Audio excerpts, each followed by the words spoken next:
За сайн бацгаана уу. 1 2 өдрийн мэндийг хүргье. Итгэлийн ахын дүүс нар минь. Өнөөдөр хамтдаа өнөөдрийнхөө эзнийхээ үгнээс сурах цагаа эхэлцгээе. За би нэг хоолойгоо шингэлээд. За тэгээд эхлэхээс өмнө би нэг зүйлийг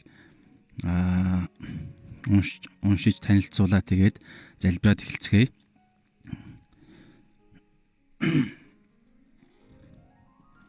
За энэхүү лайвынхаа эхэндээ би бас энийг уншаад танилцуулаад явдаг байсан зүгээр гэсэн бодол байгаа. За та бүгд постын тайлбарыг анзаарж байгаа бол бор хоолны төлөө гэсэн нэртэй юм чимээгүй цаг байна.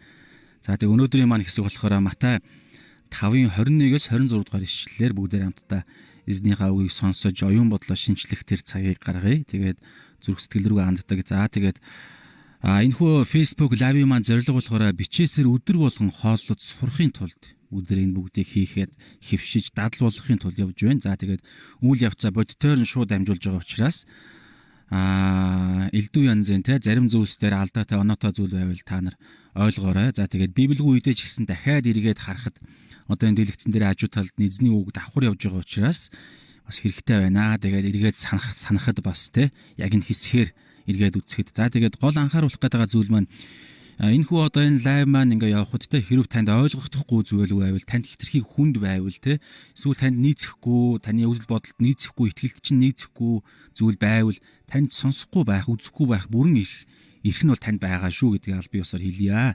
Тэгээд энэ нь маань хувь хүний л нэг хүний итгэлийн маань чимээгүй цаг хийх эзнийхээ үгийг судлах ийм хувь хүний цаг байгаа учраас авах гээхийн ухаанаар та бүгд хандаасаа гэж хүсэж байна.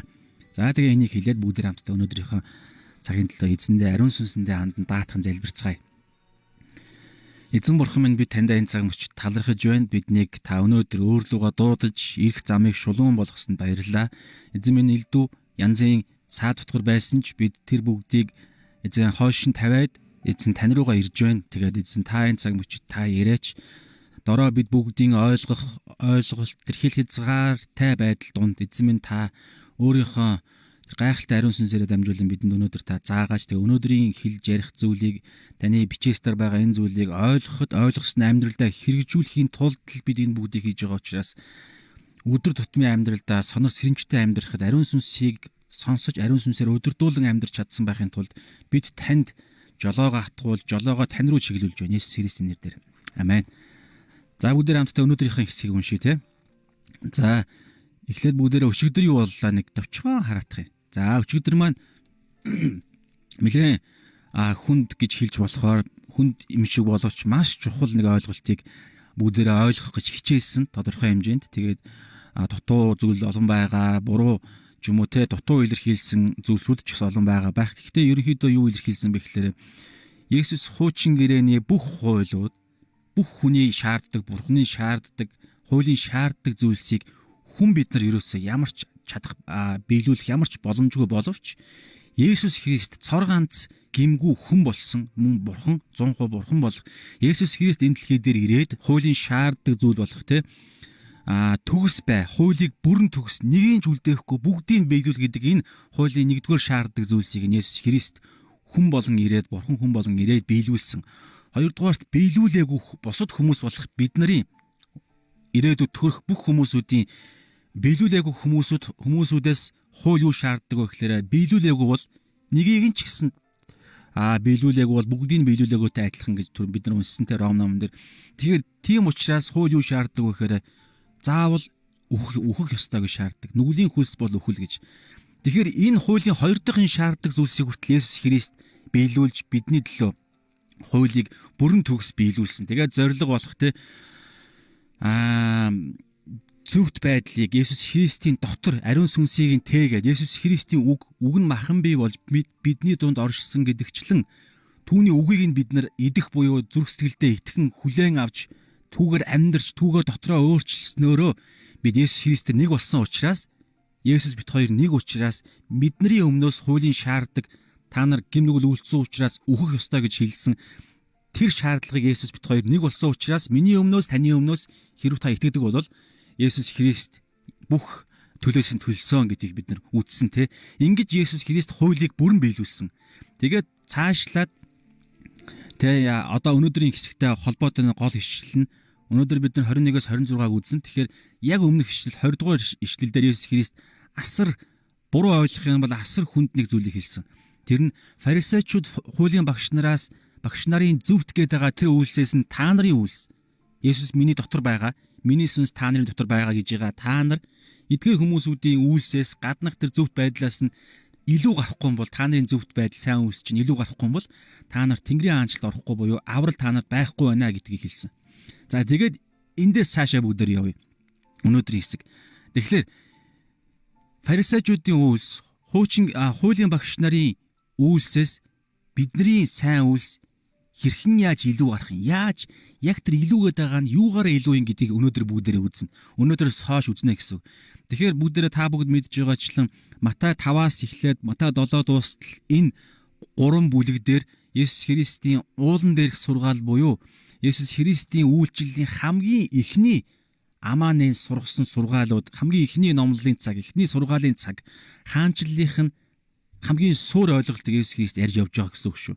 Тэгэхээр одоо хаанчлалын хүмүүсүүд зөвхт байдлаараа бүр хуучин гэрээний дэ шаардлагаас илүү давсан зөвхт байдлыг хэрхэн яаж хийх юм бэ? Эн чинь бүр хэцүү шүү, бүр боломжгүй юм биш үү гэсэн асуултанд өнөөдөр бүгдээрээ ерөөдөө үзнэ гэсэн үг. За тэгээд илүү тодорхой наривчилж үзнэ гэсэн үг тийм. За бүгдээрээ өнөөдрийн хэсгийг харъя. Уншъя. Монгол хэл дээр хилэгнэл гэсэн гарчиг байгаа. Англи хэл дээр New King James дээр алга нь хүний зүрхэнд эхэлдэг гэсэн нэг тийм гарчиг өгсөн байна. За бүгдээрээ эхнээс нь уншъя. Өнөөдрийн хэсэг бол уур хилэгнэл гэдэг сэдв байна. За Есүс Христ дагалдагч нартай хандаж хэлж байна. Хуучин гэрээ судалдаг, мэддэг, тэрүүгээр амьдралаа цэгнж, хязгаарлаж, жигнэж явдаг тэдгэр хүмүүст хандаж хэлж байна. Чи хүн бүү ал хүний ам хөнөөсөн хэн боловч шийтгэлбэл зохино гэж хууччуулд айлдсныг та нар сонссон. Харин би та нарт хэлье. Ах トゥ удаа хилэгнэгч бүхэн шүүхийн өмнө буруутай. Ах トゥ угаа хоосон толгой гэж хэлсэн хэн боловч зөвлөлийн өмнө буруутай. Мунхаг гэж хэлсэн хэн боловч галтай тамд орохоор буруутгагдах болно. Иймээс чи дахлын ширээнд өргөл өргөх гэж байхдаа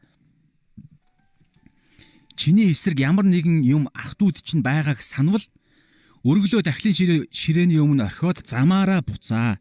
Эхлээд ах トゥ удэгээ эвлэр, дараа нь ирж өргөлөө өрг. Замд хамт яваа дээрээ арцалдагчтайгаа аль болох түргэн сайд.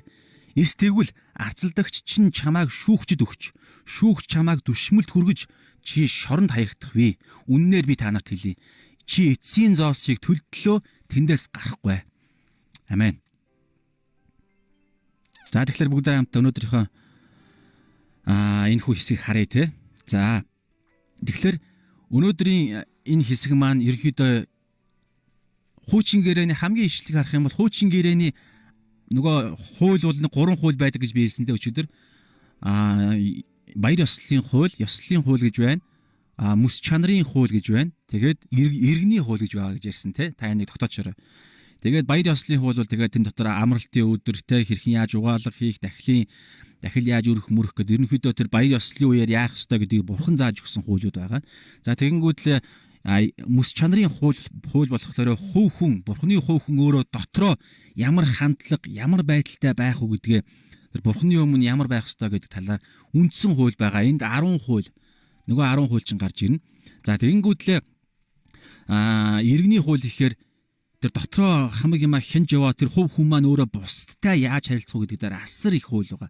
Маш нарийн янз бүрийн зүйлсүүд тухайн Израилийн цаг үед нь тохирсон бүр ингээд жижигхэн бүр наривчсан хуулиуд байгаа. За эдгээр бүх хуулиуд Есүсийн дотор бүрэн биелүүлсэн мөн бид нар өнөөдөр хариу үндэстэн бидний дотор хүртэл тэдгээр хуулиудыг бид нар Есүсээр дамжуулан биелүүлсэн гэдэг санааг өчигдөр бид нар үздсэн шүү. За тэгэхээр өнөөдөр эдгээрээс нэг хуулийг гаргаж ирээд Есүс танилцуулж байна. За энийг бүгдээрээ анзаарахтаа ингэж анзаараарай. Анзаарай бүгдээрээ. Энэ хуулийг эхлээд хуучин гэрээний хуулийг хэлчихэж байгаа. За энэ хуулийг Матай яг бидний өчигдрийн үздсэн багц ишлэлийн хамгийн сүүлийн ишлэл болох одоо өнөөдөр үзэж байгаа ишлэлийн өмнөх ишлэл Матай 5:20 дээр хардаа ингэсэн байгаа шүү дээ. Нөгөө дагалдагч нар Есүс Христэд итгэдэг итгэгч нар өнөөдөр бидний гаднах зөвхт байдал сайн үйлс маань одоо энэ хуулийн багш фарисеучудаас илүү гарах ёстой гэж байгаа байхгүй. Тэрийг яаж илүү гарахыг одоо бид нар яг Есүс Христ илүү дэлгэрэнгүй зааж эхлэх гэж байна. Тэгээ би өчтөр хэлсэнтэй фарисеучуд хуулийн багш нар асар өндөр зөвхт байдал нь асар өндөр байсан шүү. Тэд нар ардаа өдөр болгон Библиэс судалж, хэрхэн яаж амьдрахыг судалж, бусдад зааж, өдөр болгон мацаг барьж, өдөр болгон магтан дуудуулж, залбирч, номлолоо хийж, өнөөдрийн бидний бүтэн сая өдөр хийдэг, бүтэн цагийн үйлчлэгч нарын хийдэг, пастор ахлагч нараа бүтэн цагийн үйлчлэгч нарын бүгдийн хийдэг бүх зүйлийг бүр хэд дахин илүүгээр тэгээ бүр чээжилж, бүр хэд дахин илүүгээр хуулийн багш фарисеучуд үйлддэг байсан гэж байгаа. Тэрнээс илүү гарах юм ярьж байгаа шүү хахын дүүс нар минь. Тэгэхээр өнөөдөр бид нар хардаа бүтэн цагийн үйлчлэгч нар, номлогч нар, пастор ахлагчдараасаа бидний зөвхт байдал илүү гарах юм яриад байна шүү. Пастор ахлагч нарт ч гэсэн хандж хэлж байгаа. Юу гэхээр бүх итгэгч хүн л бол Есүс Христийн дотор амьдарж байгаа, Есүс Христийн нэгүслээр аврагдсан итгэгч хүнд болвол хуулийн багш фарисеучудаас гаднах зөвхт байдал нь илүү байх юм ярьж байна. Тэгэхээр энэ асар ойлгомжгүй, асар хүнд юм уу нь ярьж байгаа. За тэгээд яагаад ийм илүү байх боломжтой болж байгаа юм бэ гэдгийг одоо тайлбарлана. За тэгээд үүний тулд хамгийн эхнийхээ ишлэлдэр Есүс Христ 10 хуулийн нөгөө мэс чанарын хуулийн 6 байнуу 5 дугаарт байгаа хүн буугаал гэдэг хуулийг гаргаж ирээд энэ дээр одоо ярилцах гэж байна. Энэ бол фарисеучуд хуулийн багш нарын заадаг нөгөө зөвхт байдал нь, гаднах байдал нь. За бүгдээр уншия. Чи хүн буугаал. Хүний аим хөнөөс хэн боловч шийтгүүлбэл зохин буюу. За бүгдээрээ нараа гитлэл 20-13 дид хууль 5-17 дээр нэг санаа хэлж байгаа. Би тэр нь уншаадах гялс амархаа энэ. Гитлэл Египтээс гарсан 20-13 дээр чи хүн буугаал гэдэг 10 үндсэн хуулийн 5-6 дээр нь байгаа. Тэгээд дид хууль 5-17 дээр бас яг энийг давтаж 40 жилийн дараа цөлөөр хэрэг хинүүжилж байсан шинэ үеийнхэндээ нөгөө эхний үеийн Египтээс гарсан эхний хүмүүс бүгд үхээд шинэ үе гарч ирэхэд шинэ үеийнхэнд 10 хуулийг дахиж танилцуулахдаа энийг давтсан байгаа. Ерөнхийдөө яг адилхан гэсэн үг. Тэгэхээр ингэж хуучин гэрээнд ингэж хэлсэн байна. Энэ хуулийг хэлсэн. Тэгээ энэ хуулийг зөрчих юм бол яахыг бас хардаа. Гэтэл 21-ийн 12 дээр юу гэж байна? Гэтэл 21-12, Левит 24-17, Тоолог 35-ын 30-аас 31 дээр ерөнхий нэг санаа хэлж байгаа. Гэхдээ жоохон зарим зүйлсүүд нь нэмэлттэй, зарим зүйлсүүд нь жоохон дэлгэрэнгүй байгаа. Юу гэж хэлж байна вэ гэхээр түрүү хэлсэнтэй чи хүн буугаал гэж хэлсэн. Тэгээ хэрэг хүн алах юм бол ямар шийтгэл байна вэ? Хууль ингэж ийм зүйл шаарддаг. Гэтэл 21-12 дээр хүн зохиод тэр нь өхвөл зогсон хүн нь алуулах ёстой. Бурхны амь биеийн хууль дээр ийм байна. За тэгэнгүүтлээ Левит 24-17 дээр ингэж байна. Альва хүмүүний амийг хэн нэг нь хороох аваас үхэх ёстой. Бурхны хэлж байгаа хууль.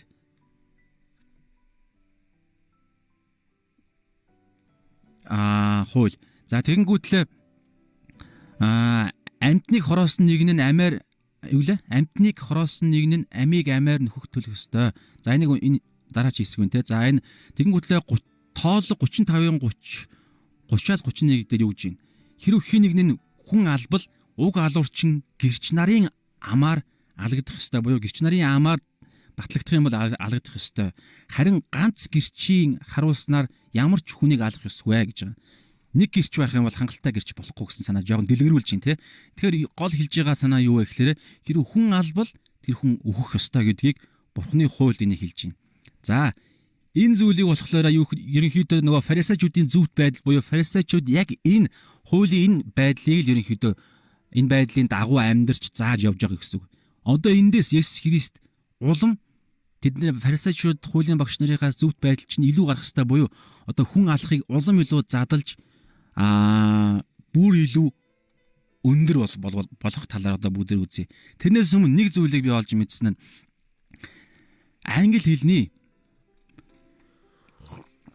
англи хэлэнд бас монгол хэлэнд ч гэсэн ерөнхийдөө еврей хэлэнд ерөн хүний амьдралд нэг хүн алахтай холбогдлолтой хууль зүйн нэг юм хоёр юу байгаа байхгүй юу? Ялгаа байгаа. За англи хэлэндээ бол kill гэдэг үг байна. Murder гэдэг үг байна те. Энэ хоёр нь ялгаатай юм аа. Яагаад вэ гэхээр нэг ийм хэллэг байна. Та энийг хэлэхэд л баг ерөнхийдөө ойлгочихно. бүх одоо за яха монгол хэл дээр буулгах жоох хэцүү байна. Уг нь англи хэл дээр их амархан л байгаа юм л да. За монгол хэл дээр ихэд иймэрхүү санаа. Бүх үхэл аллах биш. Ингэж хэлж болох юм байна те. Бүх үхэл аллах биш байх боломжтой. Харин бүх аллах бол бүгд угаасаа үхэл шүү дээ. Бүх үхэл аллах биш. Зөвхөн хүн дээр ярьж байгаа шүү. Амьтан юусоо яриаггүй. Бүх хүний үхэл аллах байх боломжтой. Аллах биш байх боломжтой. Юу хэлэх гэж байна вэ гэхээр зарим хүмүүс зүгээр санамсаргүй байдлаар машин дайруулдаг ч юм уу, эсвэл өвчнөр ч юм уу те цаг босоор угаасаа хүн болгон үхдэг. Гэхдээ энэ дунд аллах гэдэг нь одоо өнөөдөр яриад байгаа энэ 10 хуулийн 6 дээр байгаа хүн буу аал гэдгийг бүгдээрээ эхлээ зөв ойлгох хэрэгтэй. Энэ ямар санаа хэлж ийнэ вэ гэхээр хин нэг санаатайгаар хуулиар ингэж одоо юу гэдэг нь хуулийн дагуу тэр хүнийг алж байгаа биш. Бас дайны үеэр алж байгаа аллах биш. Зүгээр тэр хүн хувийнхаа одоо тэр хүний үзий ядсан одоо өнөөдрийн бидний хэсэг ууралснаасаа болж тэр хүний үзий ядснаасаа болж алж байгаа тэр аллагыг 10 хуулийн 6 дахь тэр аллах чинь зөвхөн тэрийг хэлж байгаа шүү. Don't murder гэсэн санаа. Don't kill биш. Murder. Гэтэ яг King James дээр ингэж байдаг боловч тэрийг New King James дээр нь дэлгэрүүлсэн шинжилсэн байдаг юм шүү. За тэгэхээр одоо Есүс Христ хуучин гэрээ хууль ийм зүйл ярьсан. Одоо энийг Есүс Христ яаж ийн? Энэ бол хардаа гаднах илэрж байгаа үйлдэл нэ байдаг байхгүй. Зүгээр гаднах илэрж байгаа одоо мэдээгээр явдсан шүү дээ. Мэдээгээр нэг хүн тэгж хүн аллаа. Эсвэл тийм амар аллгууд боллоо. Алын хятах үйл ажиллагаа боллоо гэл тэ зөндөө юм болдог. Энэ зөвхөн гаднах үйлдэлийг л фарисеучуд хуулийн багш нар бас хуучин гэрээний хууль энийг ярьсан гэсэн үг. Одоо Есүс Христ энийг улам илүү задлах гэж задал зааж байна. За бүгдээ 22-ыг уншийе. Харин би та нарт хэлье. Ах トゥ удэ хилэгнэгч бүхэн шүүхийн өмнө буруутай. За бүгдээ ингээ харъя л да. 22-ыг харъя. Одоо хардаа ингэж байгаа шүү. 22 дээр хэрв та бусдад уурлах талаар ярьж байгаа шүү. Би хин нэгэнд хилэгнүүл. Би ах トゥ удэ хилэгнүүл, ах トゥ удэ уурлуул гэсэн.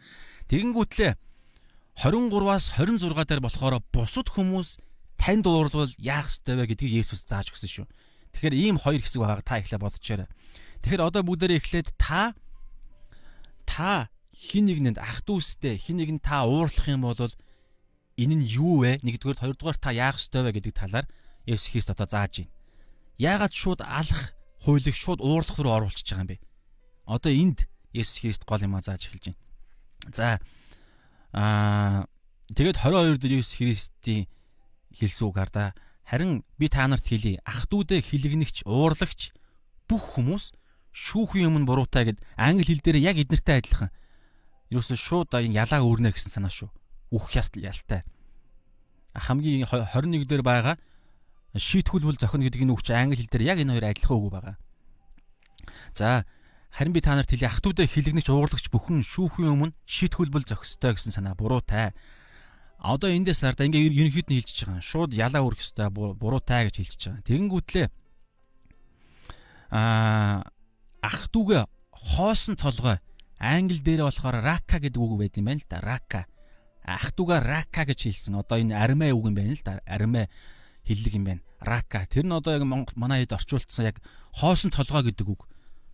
Ямар толгойд чинь юу ч алга. Одоо усан толгой ч гэдэг юм уу те. Эсвэл бол чи ямар тэнэг те ямар ч мэдлэггүй юм бэ? Чи ямар те юм мэддэггүй юм бэ гэсэн санаа. Хоосон толгой юм бэ гэдэг. Энэ зүйлийг ах トゥ одоо энийг та бодчихаарай. Энэ ах トゥ хэлсэн санаа. Одоо итгэгч ахан дүүсээ бид нар хэлж байгаа гэсэн. Иймэрхүү үед ах トゥ та нар хоосон толгой гэж хэлэх юм бол зөвлөлийн өмнө буруутай гэдэг нь тухайн үед Санхедрин гэдэг юм юдэчүүдийн удирддаг зөвлөл байсан юм байна л да. Тэгэхээр тэр зөвлөлийн өмнө очиж буруудах тийм буруутай үйлдэл хийж байгаа. Хоосон одоо энэ дээр хараа би ингэ задлсан. Оюун ухааныг нь шүүгээд тэгээд хоосон толгой рака буюу те хоосон толгой гэж хэлэх юм бол зөвлөлийн өмнө шууд ялтай буюу ялтай болж байгаа. Энэ яг анхандаа адилхан энэ шийтгүүлбэл зохино гэдэгтэй англи хэл дээр бас адилхан үг. Шийтгүүлбэл зохих ялаа өрнө гэсэн санаа. Энийг Есүс ингэж задлж байна. Тэгэнгүүтлээ буруутай мунхаг гэж хэлсэн ах トゥ мунхаг гэж хэлэх юм бол галтай тамд ороход хангалттай галтай тамд орохоор буруудах болно гэж байгааз. би нэг ах トゥ уг мунхаг гэж хэлэх юм бол тэнэг мунхаг гэж би хэлэх юм бол би тэр хүний одоо оюун ухаанаас нь илүү цаашлаад бүр тэр хүний зан чанарыг нь би шүүжин гэсэн үг байхгүй. Зан чанарыг нь би шүүгээд энэ бол үнэхээр тэнэг мулгуу хүн, мунхаг хүн гэж би хэлж байгаа нь би өөрөө шууд галтай тамд орохоор ялтай буюу одоо Есүсийн энэ харьцуулж байгаа санаа нь хүн алсантай яг адилхан гэж хэлж байна. Би зүрхэндээ ах トゥ удаа би уурлах юм бол би ах トゥ угаа алахад хүргэх аюултай тэр аюултай шүү гэдэг нэг талаараа хэлж байгаа боловч Есүсийн хэлж байгаа шууд санаа нь ууралж байгаа нь тэр хүнийг зүрхэндээ үзий ядж байгаа нь өөрөө хүн алж байгаа тэр гаднах хэлбэр хүн алж байгаатай нь яг адилхан тамд орох буруутай. Галтай тамд орохоор адилхан гим үйлдсэн гэдэг санааг өнөөдөр гаргаж хэлж байгаа. За ингэхээр ерөнхийдөө бол юу болж хуурж ийнө гэхээр асар тийм одоо аюултай болж хуурж штэ. Ерөнхийдөө бол Есүс Христ тийм нэг зүйлийг яриад байна. За тэгэхээр чи яагаад ийм зүйл ярьж ийнө гэхээр Есүс Христ Матай 5:20 дээр хэлсэн штэ. Та нар фарисеучуд хуулийн багш нарын сайн үйлгээд байгаа зүйлээс нь одоо тэр гаднахтай хүн баал гэж хэлж байгаа гаднах тэр хэлбрээс нь та нарын сайн үйл чинь илүү гарах буюу гаднах хүн алхаас бүр наан нь зүрхэндээ бодолдоо та нар тэр хүнийг эхлээд алах тэр үйлдэлийг хийчих юм бол алах үйлдэлийг гэдгийг та нар мэдээд тэрийг хийхгүй байснараа та нарын тэр сайн үйлс чинь буюу хүн алахгүй байх тэр зүйл чинь яг энэ одоо энэ сэдвээр ярьж байгаа учраас фарисеучуд хуулийн багш нараас та нар илүү гарч байгаа нь тэр байхгүй юу? Илүү та нар үйлдэл биш. Одоо энэ дээр нэг ийм нэг зүйлийг би бодсон юм. Аливаа үйлдэл, аливаа сайн үйлдэлч бай, аливаа муу үйлдэлч бай, аливаа бүх үйлдэл эхлээд хүний зүрхт оюун ухаанд нь бодогддог. Эхлээд хүний дотор үүсдэг. Ямар нэгэн байдлаар эсвэл сатанаас хорон муу бодлын хүслийг өгж болно. Эсвэл сайн үйлс байх юм бол бурхны ариун сүнс эхлээд бидний дотор эхлээд тэр үрийг нь тэр мэс чанарыг нь эхлээд бодуулдаг. Эхлээд дараагаар нь хүн өөрөө тэр бодлоо зүрхэндээ тээгээд явна. Өөрийн болгоод ингээд боловсруулж байгаа сте. Муу үйл яах вэ гэхээр тэр муухай ууралсан уураа дотроо тээгээд яваад байна, бодоод байна. Тэгээд сүүлдээ яадаг вэ гэхээр үйлдэл болж гардаг. Тэгэхээр фарисеучуд хуулийн багш нар бас хуучин гэрээний хууль зөвхөн энд ярьж байна гэсэн үг. Энд зөвхөн үйлдэлийг нь бити тэгж үйлд, бити ингэж үйлд, бити тийм юм хий, ийм юм хий, бас тийм юм хий, ийм юм хий гэж зөвхөн гаднахыг ярьдаг. Мах бодийн гадна илэрх байдлыг. Тэгээ одоо зургт мэдээ энэ тэрүүгээр энэ сошиал медиагаар гарч байгаа ч юм уу хаасаагүй хүний нүдэнд харагдаж байгаа одоо энэ бүх гимүүд чинь зөвхөн гаднахыг ярина. Одоо гэмт хэргийн тухай хуулиуд гэмт хэргийн хуулиуд одоо энэ цагдаагийн элдв янзын хуулиуд чинь зөвхөн гаднахын л ярина. Ийшээ ерөөсөө ярьдаг хууль гэж байхгүй. Одоо та мэдээгээр ийм мэдээ сонсч ирсэн үү те? За тэр хороонд амьдрагч те тийм иргэн буюу тийм эмэгтэйгийн нөхөр тэр иргэн Б-гийн нөхөр Т-н түүнийг бодолдоо түүнийг үзэн ядаж оюун бодолдоо эхнэрээ алжээ. Оюун бодолдоо үзэн ядаж ууралснараа эхнэрээ оюун бодолдоо алжээ гэж ийм мэдээ ерөөсөө гадуур явдаггүй шүү дээ, тий? Байхгүй. Энийг ярих юм бол бүр шал утгагүй юм болно. Хүн болгон энэ зүйлд ордог учраас хүн болгон бие биенээ үзэн ядаж ууралж байгаа. Харин үйлдэл болж гарааг бол энэ ерөөсөө гим нүгэл гэж ерөөсөө хэлэгдэхгүй гэсэн нэг ийм юм байгаа байхгүй. Яг ийм байдалтай л фарисеучуд хуулийн багш нар бас хуучин гэрээний хууль ийм л зүйлийг ярьдаг. Гаднах үр хэлбэрийг ярьдаг. Харин Есүс яаж юм нэхээр энэ зүйлээс бүр наан тэр сэдлийг нь тэр хүний зүрх сэтгэлд нь сүнсэнд нь энэ зүйл хизээ нэгэн цагт нөхцөл нь бүртгэл юм бол энэ хүн тэрийг хийх нь угаасаа тодорхой тийм ургаа цаг хугацаанаас л хамаарах тэр нэг юм гимт үрийг нь Есүс Христ ярьж байгаа. Тэгээ энэ болохоор хүний сүнсэнд яагаад ингэж байна вэ гэхээр Матай 5-ийнхаа бүгдээрээ мэдж байгаа шүү дээ. Уулан дээрх сургаал буюу энэ Матай 5-аас 7 дугаар бүлгийн Есүс Христийн ярьсан хамгийн анхны номлол сургаалын хамгийн эхнийх нь үг нь болох Матай 5-ийн 3 дээр юу байгаа лээ? Сүнсэндээ ядуус ерөөлтэйе гэж байгаа.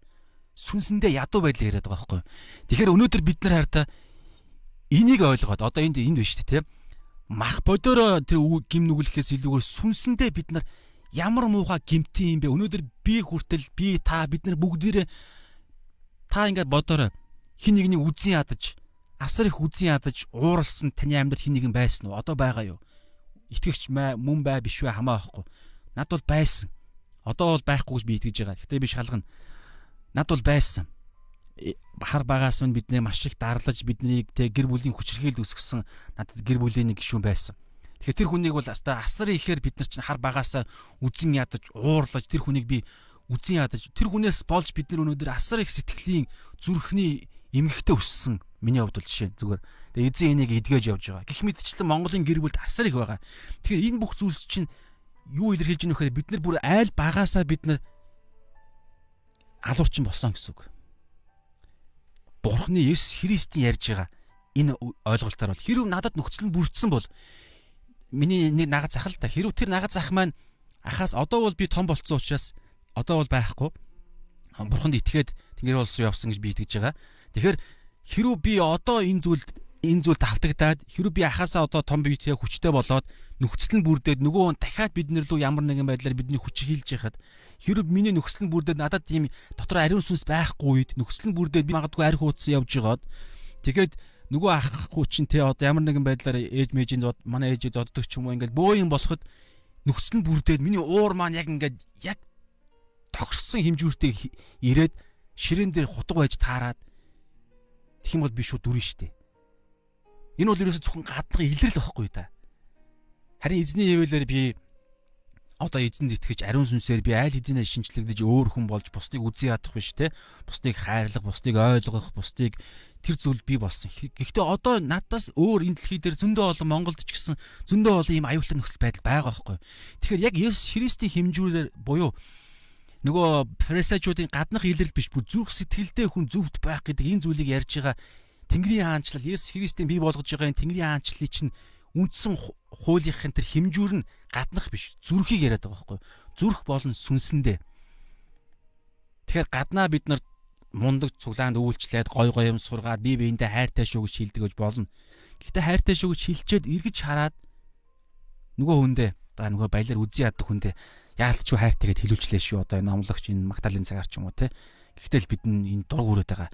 Энтэй би хайрцахгүй гэж явж байгаа бид нар зөндөө ахын дүүс нар маань байгаа шүү дээ. Тэгэхээр бид нар яаж ийн?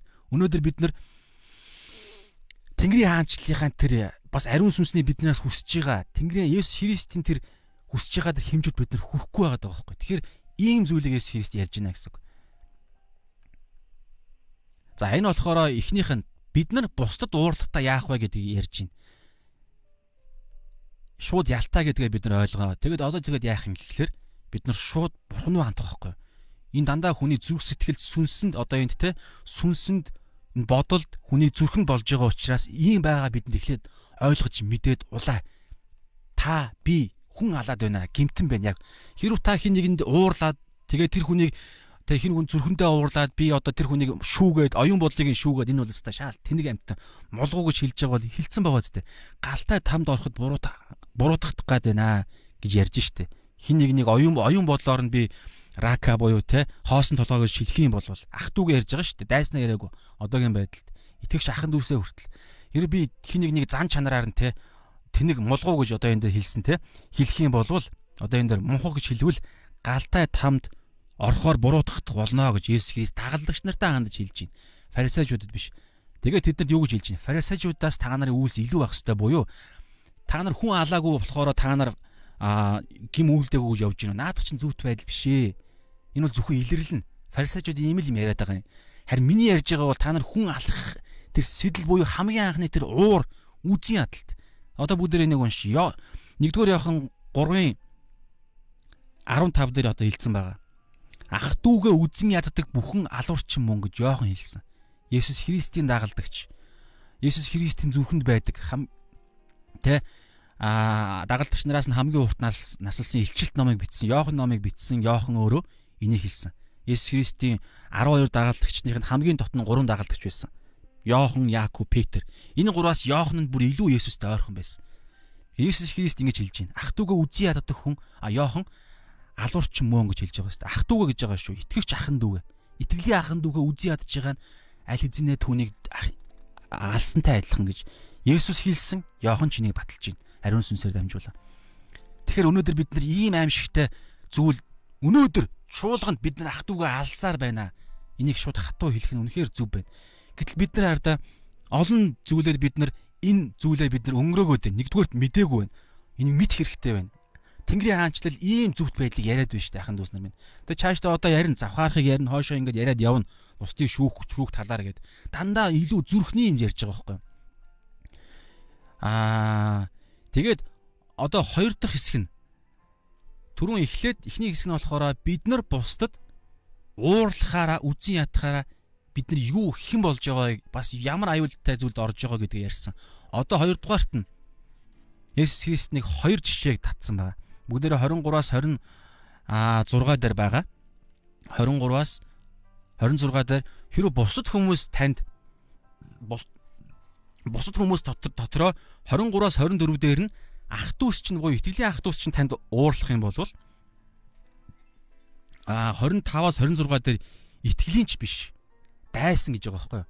Одоо энэ дээр хацалдагдагч гэж байгаа боловч англи хэл дээр adversary те enemy дайсан гэж байгаа.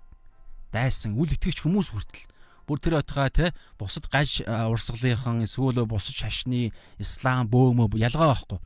Итгэлийн ахын дүүснээс өөр хүмүүс хүртэл танд уурлахад бид нар яах ёстой вэ гэдэг зүйлийг одоо эзэн бид нар зааж байна. Нөгөө зөвхт байдал фарисеучудаас илүү байх зөвхт байдлыг одоо яриад байна шүү дээ. Фарисеучуд бол иймэрхүү юм ярихгүй. Тэд нар юу ярина гэж чи хүн алахгүй бол наад босод зүйл нь бол болно хамаа байхгүй. Энийг хуульд ийм зүйл ярьдаггүй гэж ярьж байгаа байхгүй. Хүн алахтай. Харин Есүс юу ярьж байгаа нөхөр гаднах тэр хүн алахыг чинь наана нь эхлээд хүний зүрхэнд аль хэзээ аллах нь бий болд юм аа. Тэрийг одоо ингэж эхний байдлаар бид нар бусдад хоёрдугаарт нь одоо бусад хүмүүс надад уурлах үед яах вэ гэдэг дээр бүгд уншия.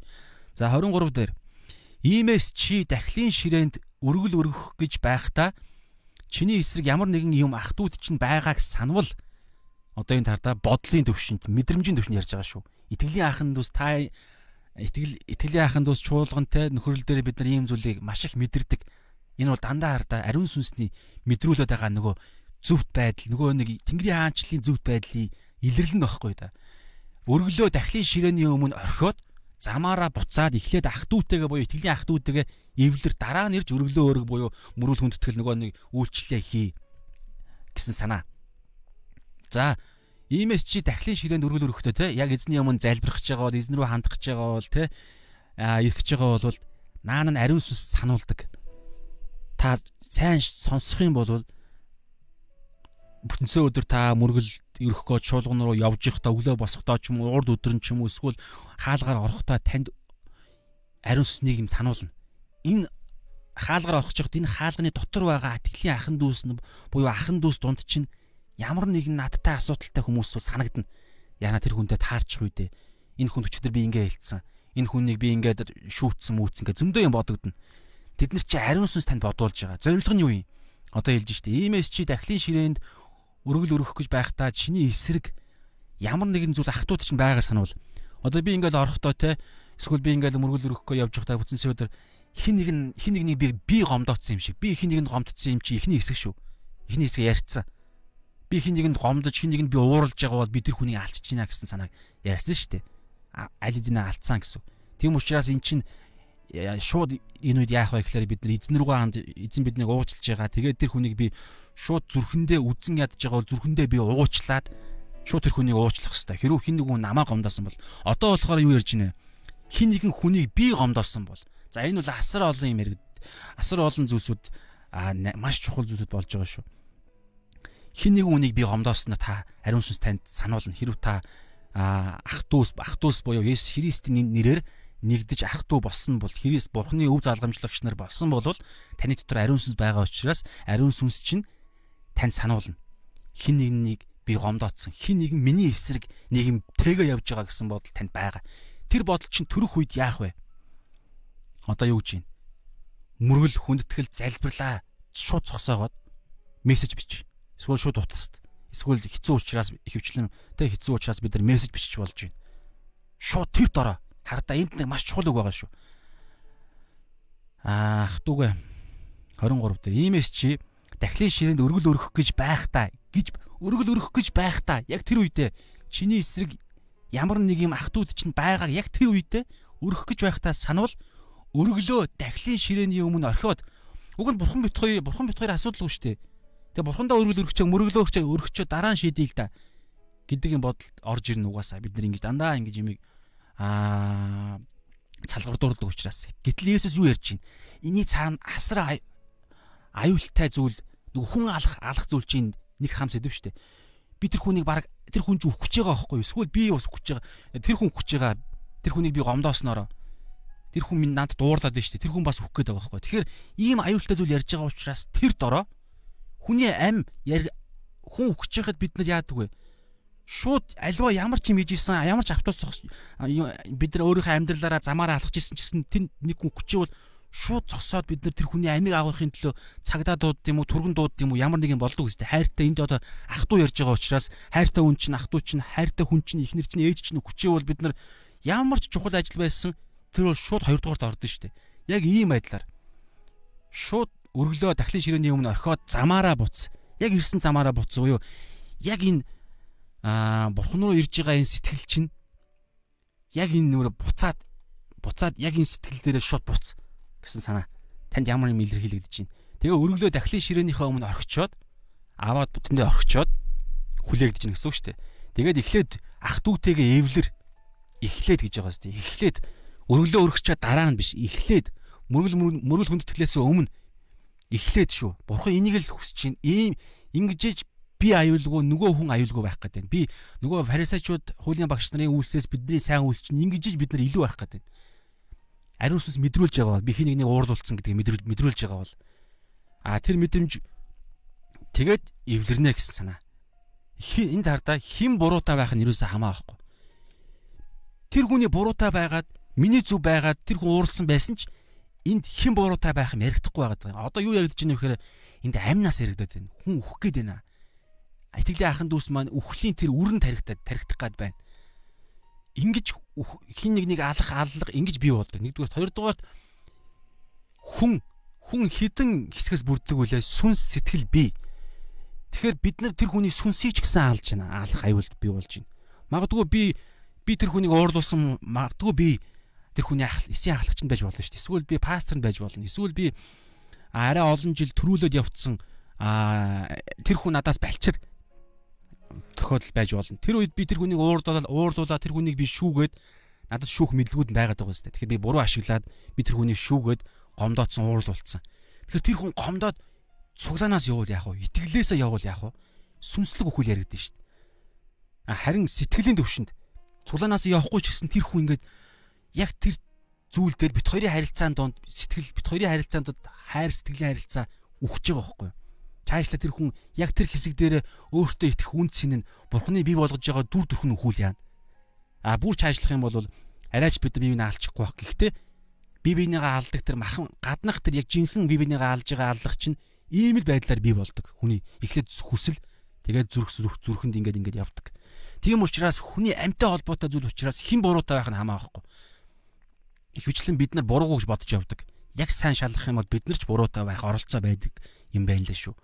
Тэгэхээр энийг бүгдээрээ мэдээ. Би чаддаг учраас энийг яриад байгаа юм биш. Бурхан ингэж хэлсэн байна өнөөдөр Библийн үгэн дээр. Тэгэхээр энийг би эхлээд яг энэ үгээр нь би аваад дотроо хийчих ёстой. Тэгээд чадахын төлөө ариун сүнс маань ядуу учраас ариун сүнснээс ингэж явна. Би өөртөө таатайгаар нь би энийг авж байгаа, судалж байгаа юм биш. Бичээсээр яг ингэж хэлсэн байгаа учраас. Тэгээд уур үзэнгийн адал зүрхэнд бодиттой хор учруулдаг. Бод руу ярьсан тий. Бодиттойгоор үхлийг бий болгоно. Сүнсэнд, сэтгэлд сүлдээд мах бодийн үхэл. Нөгөө фарисеучуд яриад байгаа. Тэгэхээр ийм гүнзгий юм ярьж чинь. За хоёр дахь нь одоо ах トゥ угаас чаашлаад 25-аас бүгдээрээ 26 харъя. Замд хамт яваа хоёр дахь Есүсийн жишээ шүү. Бусад хүмүүсийг би уурлуулсан, хохироосон тохиолдолд эхнийх нь итгэгч хүмүүсүүд дотроо ярьж ирсэн. Одоо хоёр дахь нь итгэгч биш хүмүүсүүдийн хувьд бүр дайсны хувьд ярьж штэ.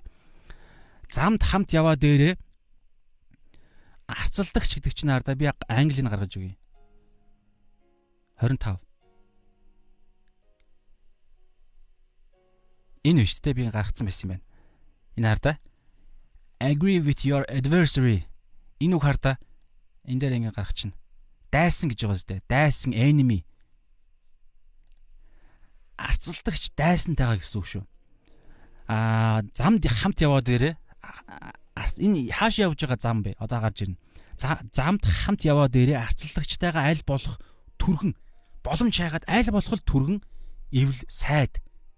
Тэгвэл хэрвээ аль болох түргэн сайдахгүй бол замд яваад тэг очих газараа хүрэхээсээ наан гал сайдахгүй бол очих газар нь хаана вэ гэхээр тэгвэл арцалдагч чинь чамааг шүүгчд өгч. Шүүгч рүү явж байгаа байхгүй. Одоо ингээд хэрэг явдал бүр хүндэрнэ гэсэн үг. Дайсны төвшөнд, үйл итгэгчний төвшөнд танихгүй зүгээр гудамжаар явж байгаа, автобусанд явж байгаа ч юм уу. Ямар нэг эсвэл бол банкн дээр очирж явахдаа ч юм уу. Хаан чи ямар нэг нийгмийн амьдралаар явж байхад үйл итгэгч, үйл таних нэг хүн бит хоёрын хооронд асуудал болоход тэр хүн гомдолтой байгаад надад гомдож, надад уурлаж, надаас тэр хүн надаар хохирсон гэсэн тийм байдалтай байх л хэрвээ би гомдолтой бол юу гэсэн байгаа вэ? Эхнийхээ нүүлж штэ. Тэр хүнийг би алж байгаа байхгүй. Тийм учраас би шууд тэр хүнийг зүрхэндээ алж байгаа, үзий ядж байгаа бол Мата дээр бас байгаа шүү дээ. Хэрвээ чи зүрхэндээ үзий яад бол бурхан чамааг бас зүрхэндээ хин нэг уучлахгүй бол бурхан бас чамааг уучлахгүй гэсэн санаа Мата дээр бас шууд хэлсэн байгаа. Тэгэхээр би хин нэг зүрхэндээ уучлахгүй үзий ядж байгаа бол аюултай учраас хэрвээ би тэр хүнд танихгүй тэр гудамжинд таарж байгаа хүнийг би надад хохиролтой гэсэн байр суурьдээ байх юм бол би өөрөө шууд бас буруутан болж байгаа байхгүй. Би тэр хүнийг уучлахгүй шүү дээ.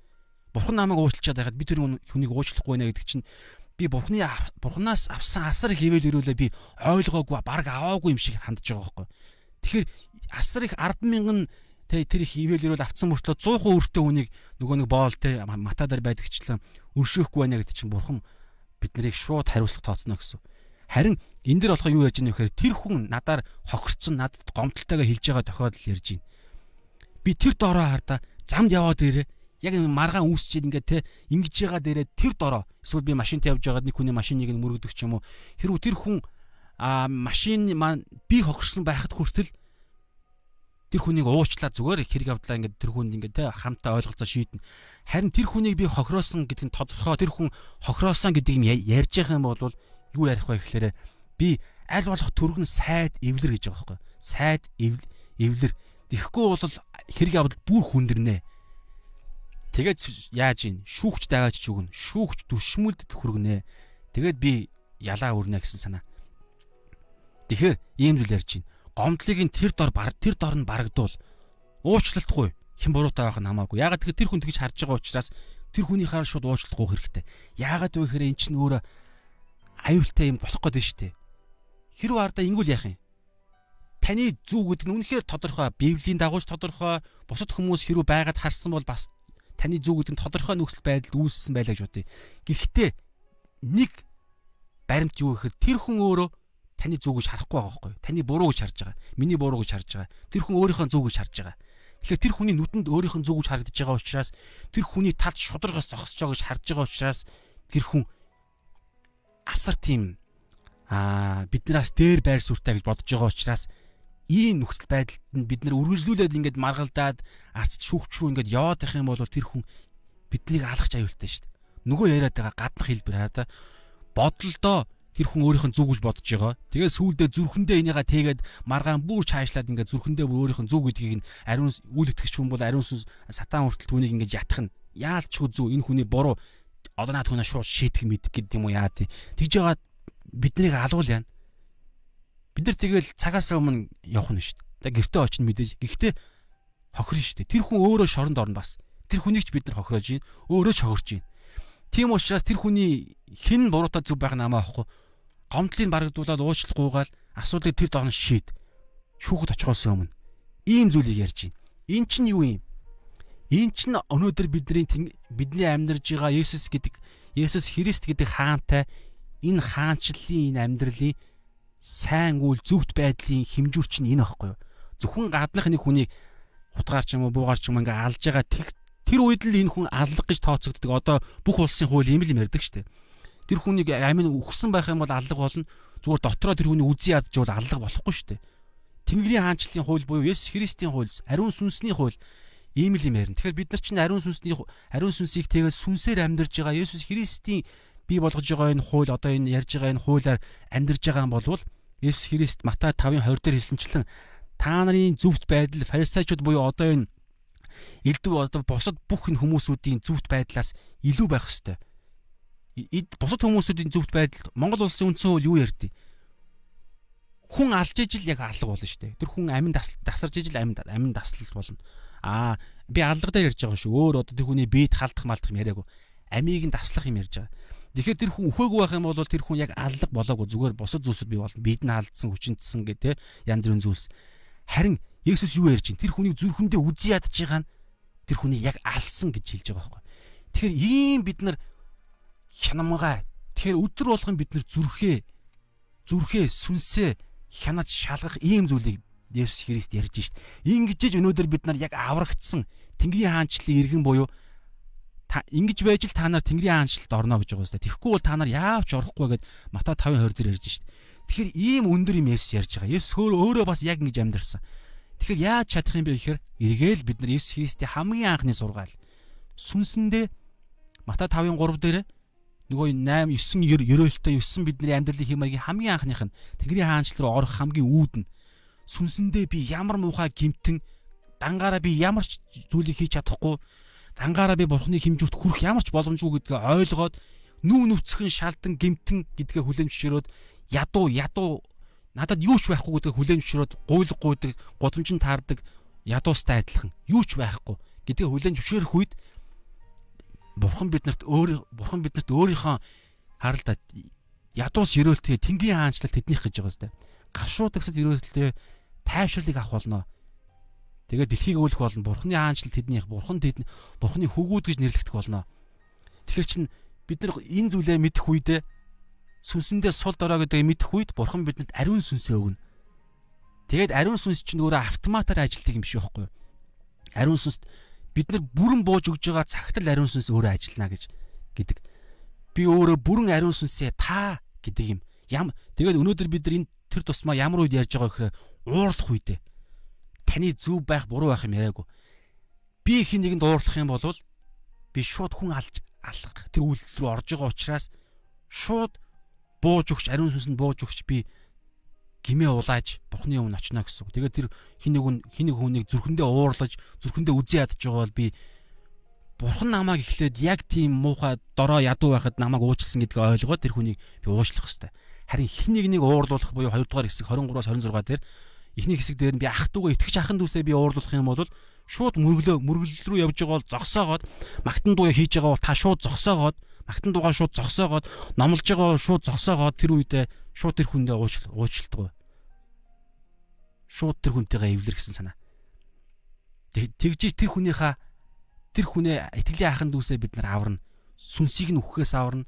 Чуулганаас явхаас, гомдохоос бит хоёрын хайрын харилцаа буюу сэтгэлийн үхлээс хамгаарна. Чаашлаад тэр магадгүй шүү дээ. Ийм сатан яаж тэр хүн яах юм бэлээ. Тэр хүн ч гэсэн амиа орлох юм уу? Яад юм бэ? Тийм зүйлд хүрэх магадaltaй ш. Тэндээс хамгаална гэсэн. Хоёрдугаарт нь хэрэв бусад хүмүүс надад уурлах буюу дайсан үл итгэгч нар танихгүй хүмүүс, янз бүрийн хүмүүсүүд надад уурлах юм бол би шууд эвлэрнэ. Хэн буруутай байх нь амаа байхгүй. Би шууд тэр хүний гомдлыг барагдуулж асуудлыг шийдээд эвлэрэх хэвээр. Тэгжиж энэ асуудал чинь тэгжиж бидний тэр зөвхт байдал чинь энүүгээр харагдана гэдэг ийм хоёр зүйл ярьлаа. Тэгэхээр өнөөдрийн зүйлс маань ерөнхийдөө энэ байлаах нь үснэ мэн. Тэгээ бүгдээр хамтаа эргээд нэг ямар сэдвээр залбирах талаар бүгдээрээ бодоод тэгээд маргааш ямар хэсэг байгаа вэ гэхээр яг энэ фарисеучуд хуулийн багш нараас давуу байх энэ зөвхт байдлын яаж зөвхт байх вэ гэдэг талаар Есүс ингэж зааж явж байгаа. Эхнийх нь өнөөдөр энэ уур хилэн зүрхэнд уур хилэн болохоор зүрхэнд бий болоод тэгээд сүулдэ бүр хин нэг алах гэдэг юм руу ордог гэсэн санаа ярьж байгаа шүү дээ. Тэгэхээр ийм уур хилэн гэдэг тал дээр хүн алах гэдэг юм бүр уур хилэн болтол нь Есүс Христ ингэж босрын өндөр болгож тэнцүү адилхан болгож байгаа байхгүй. Хүн алах нь уурлахтай адилхан гэдгийг бүр гаргаж ирж штэ зүрхэндээ уурлах. За тэгээд маргааш болохоор завхаарах гэдэг юм яа. Дахиад энэтэй адилхаар да. Гаднах энэ үйлдэлийг ерөөсөө нийгэмч ярьдаг. Фарисеучуд хуучин гэрээч гэсэн гаднахыг яриад байгаа. Хин нэгэнтэй яг биеэрээ завхаарчаагүй бол завхаараагүй юм шиг. Харин Есүсийн завхаарах гэдэг энэ ойлголтыг маргааш бүгдээрээ үзнэ. За тэгээд бүгдээрээ хамтаа өнөөдөр хоёр сэдв бариад залбирая. Нэгдүгээрт нь би өнөөдөр хин нэгэнд ууралсан тийм тохиолдол байна уу? Хин нэг зүрхэндээ үзий ядж байгаа тохиолдол байна уу? Бодоод явж байгаа тохиолдол байна уу? Тийм бол яг одоо эзэн минь та энэ цагаас эхлээд магадгүй энийг дуусгаад явсны дараагаар энэ бичлэг дуусны дараа ч гэсэн ариун сүнс та бодуулж өгөөч. Дамаа эзэн дээр очихоос өмнө тэ тэр дорой бодуулж өгөөч. Тэгээд цааш нь эзэн өрөөлөх гээд байна шүү дээ. Асуудлаа шийдчих юм бол эзэн дахиад өрөөлөх гээд байна. Бид нарыг дараагийн түвшинд гаргах гээд байна. Тийм учраас бүгдээрээ хин нэгэнд би хин нэгэнд ууралсан бол, хин нэгний үзий ядсан бол, хин нэгэнд гомдсон бол тэр хүнийг шууд уучлаа. Эхнийх нь. Хоёр дахь залбирал юу гэхээр бүгдээрээ ариун сүнс сануулна. Хин нэгнийг би уурлуулсан, хин нэгнийг би хохироосон, хин нэгнийг би гомдоосон зүйл байвал ариун сүнснээс асуугаад ариун сүнс сануулах юм бол тэр дорой буюу яг одоо зүгээр утсыг асуугаад мессеж бичиж. Одоо бүр гоё юм байна шүү дээ. Facebook профайл мэдж байгаа бол та зүгээр мессеж бичих. Одоо нэрийг хэлээл те.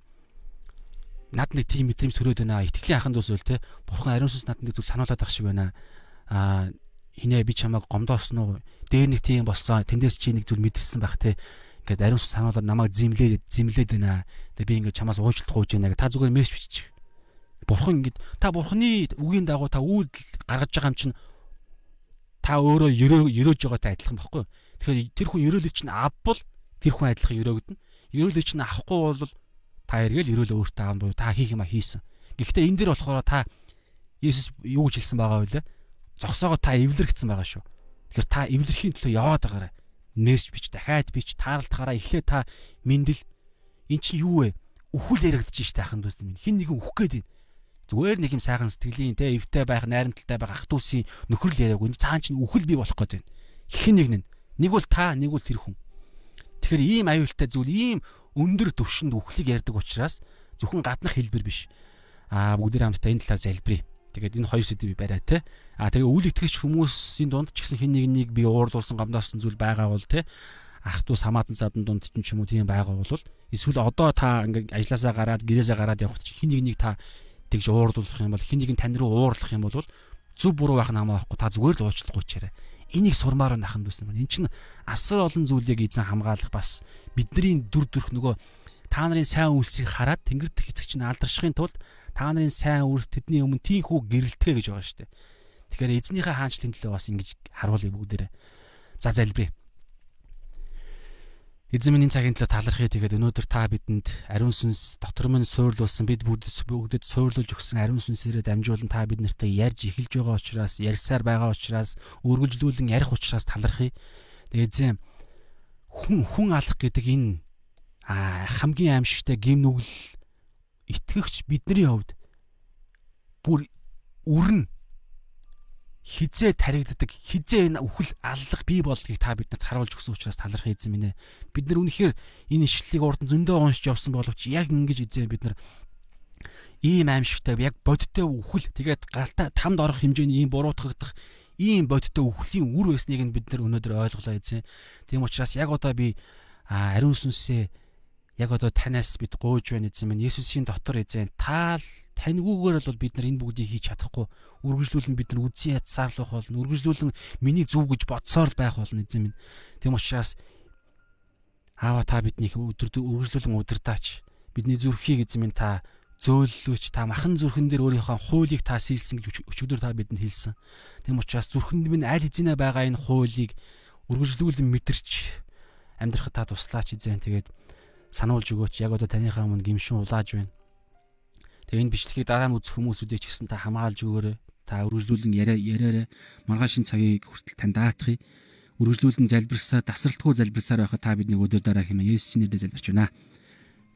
Амен. За шалом. Шалом гэдэг бол амар тайван хамт байх болох гэсэн үг шүү дээ. Тэгэхээр баярлалаа энэ цаг мөчид хамт байсан баярлалаа. Тэгэхээр энэ цагаар дамжуулан би үнэхээр өрөөгдөж байна. Тэгэхээр дараагийн цаг хүртэл баяртай. Тэгээд түрүү хэлсэнчлэн та энэ постныхон дээр байгаа та энэ хүү лайвын постын дээр байгаа тайлбарыг та уншаарай. Анхааруулга гэсэн хэсгийн доор байгаа хэсгийг уншаарай. Тэр хэсэг дээр тодорхой зүйл бичсэн байгаа шүү. За шалом баяртай. Маргааш хүртэл баяртай.